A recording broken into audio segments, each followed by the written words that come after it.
A well-maintained grinder is key to a perfect cup of coffee. Here's how to keep yours in top condition.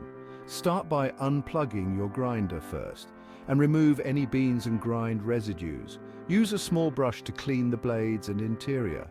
This removes oils and coffee particles that can affect the taste. Grind some uncooked rice. This helps absorb any remaining oils and leaves your grinder clean and ready for use. Maintain your grinder regularly for consistent grinds and delicious coffee.